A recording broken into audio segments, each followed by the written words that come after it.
Imagine waking up to a quiet morning on your own land, only to find strangers in reflective vests pounding stakes into your yard, claiming your house isn't even yours.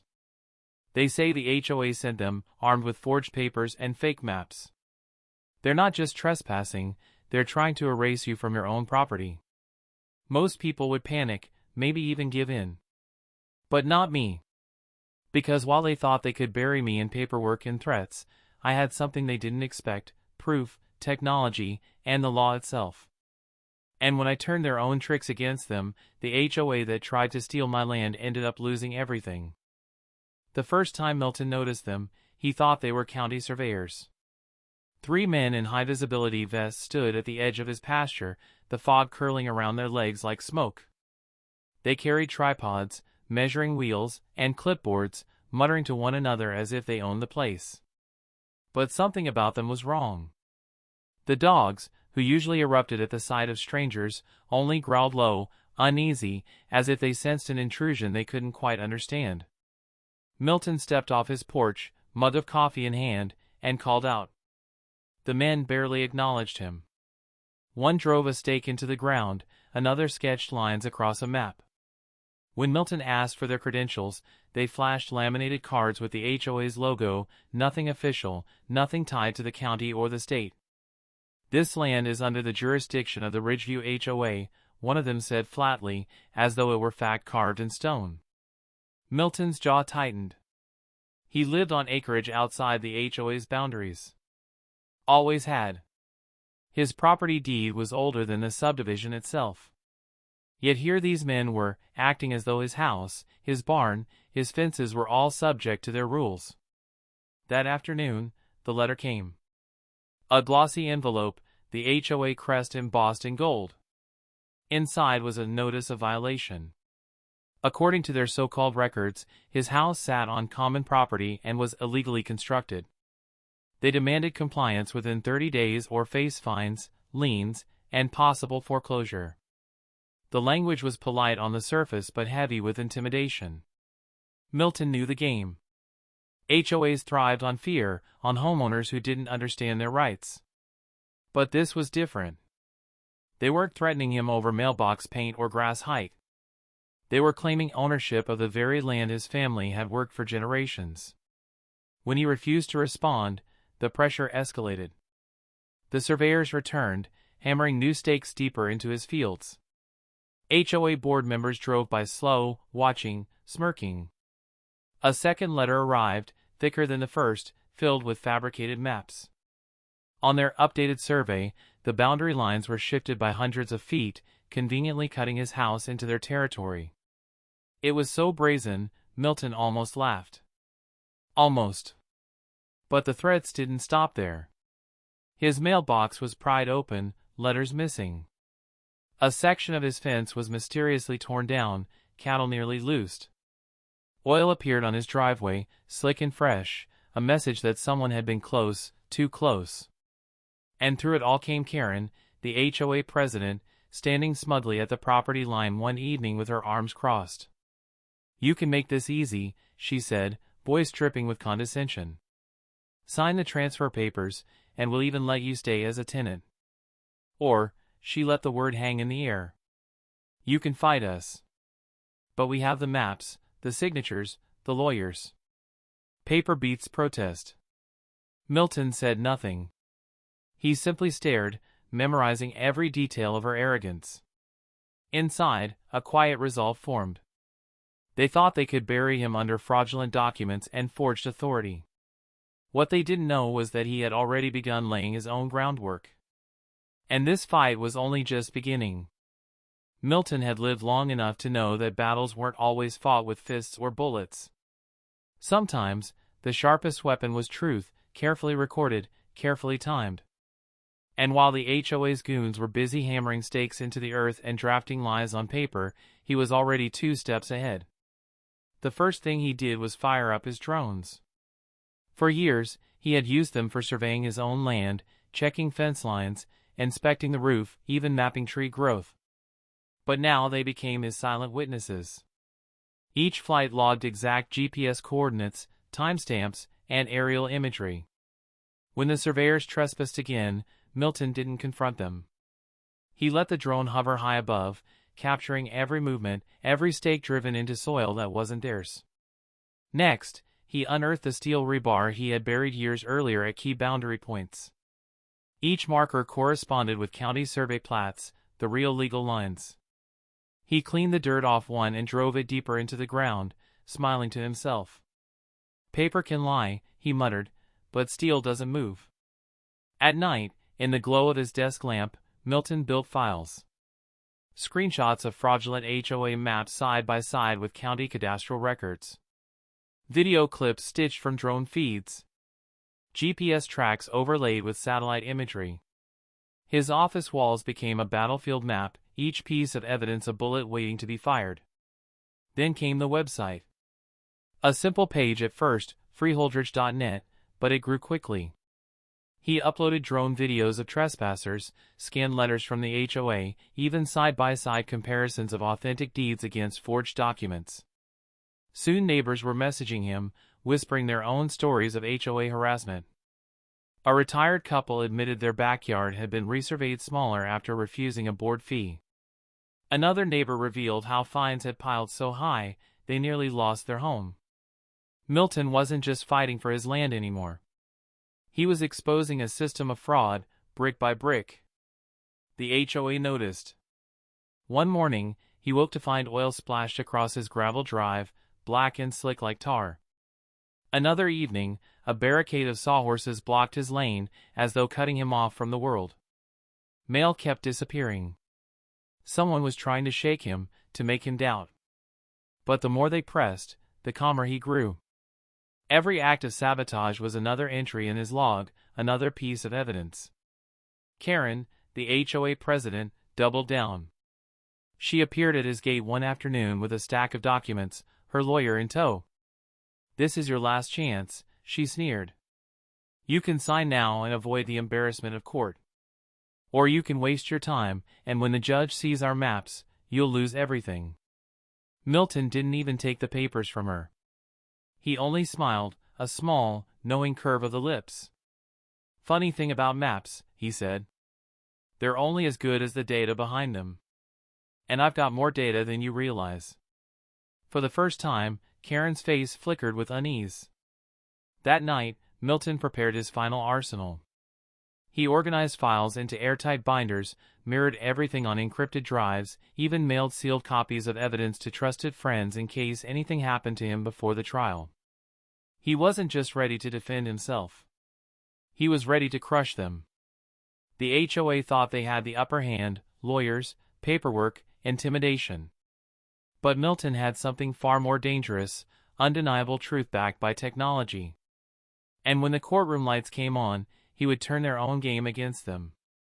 Because this time, paper wouldn't beat protest. Evidence would beat lies. The courthouse smelled faintly of polished wood and old paper, the kind of place where reputations were made or destroyed in a single afternoon. Milton stepped through the doors in a charcoal gray suit, his boots polished but plain, his posture straight as an iron fence post. He carried no briefcase stuffed with tricks, just a single binder, slim but heavy with truth. Across the hall, the HOA team gathered like vultures in tailored feathers. Karen, dressed in her sharpest blazer, smirked the moment she saw him. At her side was Caleb, the so-called surveyor who had doctored maps, and behind them trailed two attorneys armed with thick folders and legal pads. Their laughter was low and confident. To them, this was already won. "Paper beats protest," Karen whispered loud enough for Milton to hear as they brushed past. Milton didn't flinch. He only gave her the same calm half-smile he had worn at the gate weeks earlier. Inside the courtroom, the battle began predictably. The HOA's lawyers painted Milton as a stubborn man clinging to false boundaries, a troublemaker resisting lawful authority. They presented their maps first, crisp printouts with colored lines showing his house planted squarely inside common property. They spoke of bylaws, compliance, and precedent. Each word was rehearsed, designed to bury him under the weight of bureaucracy. Karen sat tall, arms folded, certain victory was near. Then Milton's turn came. He walked to the table with the slow, measured gait of a man who didn't just believe in his case, he knew it. Opening his binder, he began not with words, but with evidence. A monitor flickered to life as he displayed side-by-side comparisons, county cadastral maps versus the HOA's altered versions. The judge leaned forward. The differences weren't subtle, they were outrageous. Entire sections shifted, boundaries bent like rubber bands to fit the HOA's claims. Next came the drone footage. High-resolution videos played silently, showing surveyors trespassing, driving stakes, adjusting tripods. Each clip was timestamped, each frame geotagged. Milton explained calmly how his drone logs synced with FAA flight records, making forgery impossible. The HOA attorneys objected, called it inadmissible. The judge raised a brow. "It's metadata," Milton replied. "It doesn't lie." He followed with photos of the steel markers buried at boundary corners, precisely aligned with official county plats. Then testimony from neighbors rolled in, statements of tampered fences, missing mail, intimidation. Finally, he unveiled the whistleblower deposition, a former junior surveyor who admitted under oath that Caleb had ordered him to adjust boundary lines on digital maps. By the time Milton closed his binder, the room was silent except for the hum of the ceiling fans. Karen's smirk had drained into a mask of pale disbelief. Her lawyers shuffled papers desperately, but there was nothing left to argue. Milton had dismantled their entire case, piece by piece, fact by fact. He hadn't just defended his land. He had exposed fraud, sabotage, and conspiracy under the bright light of the court. The HOA had come expecting an easy victory. Instead, they had walked straight into a trap of their own making. And the final blow was about to fall. The judge adjusted his glasses, tapping the gavel once for silence. The air was thick, like the moment before a thunderstorm breaks. Every eye in the courtroom shifted between Milton, calm and steady at his table, and Karen, stiff and pale, clutching her folder like a life raft. "Mr. Milton," the judge said slowly, "your evidence is meticulous. The drone logs, GPS coordinates, and cadastral overlays, they align perfectly with official county records.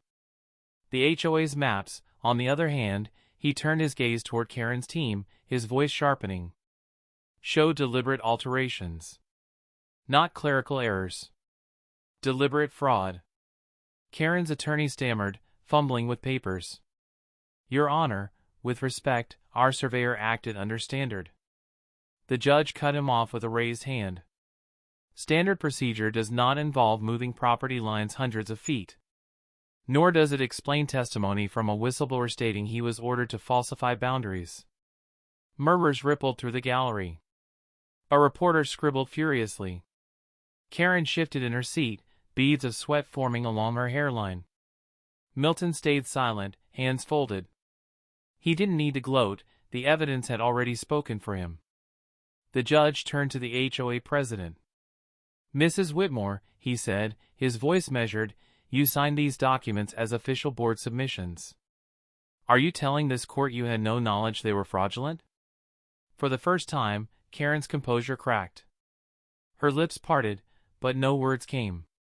She glanced at Caleb, who sat frozen, his eyes darting like a cornered animal. The silence hung heavy until the judge's gavel cracked again. "This court finds that the Ridgeview HOA engaged in fraudulent misrepresentation, unlawful trespassing, and conspiracy to seize private property. These actions are not only void in civil law but rise to criminal misconduct." Gasps echoed. Caleb's face drained of color. Karen gripped the edge of the table so tightly her knuckles went white. The judge wasn't finished. He leaned forward, voice like steel. "Accordingly, I am dismissing every claim brought against Mr. Milton with prejudice. Furthermore, I am referring this matter to the district attorney for criminal prosecution. Effective immediately, a restraining order is placed on the Ridgeview HOA from entering Mr. Milton's land or contacting him in any capacity." The gavel came down like thunder. For a long moment, no one moved. Then it hit, the weight of what had just happened. The HOA had lost everything. Their intimidation, their forged maps, their threats, it had all collapsed in a single afternoon. Karen's face twisted, a desperate mixture of fury and disbelief. "This isn't over," she hissed under her breath, though the words sounded hollow. Her lawyers began packing up papers in silence, avoiding her gaze. Caleb slumped in his chair, knowing his career was finished. Milton rose slowly, tucking the binder under his arm. He didn't look at Karen. He didn't need to. The tables had been turned so completely that her empire of paper threats had dissolved into nothing. As he walked out of the courtroom, neighbors who had come to watch gave him quiet nods of respect. Some even clapped softly, not for spectacle, but in solidarity. The HOA had come to bury him under lies. Instead, they had buried themselves. And Milton had won, not with anger, not with force, but with patience, preparation, and truth. The news spread faster than Milton expected. By evening, neighbors were knocking on his door, some carrying pies, others simply shaking his hand, all thanking him for standing up. He hadn't just defended his land, he had defended theirs, too. For years, many had lived in quiet fear of the HOA's heavy hand. Now, with Karen's empire exposed as fraud, that fear was gone.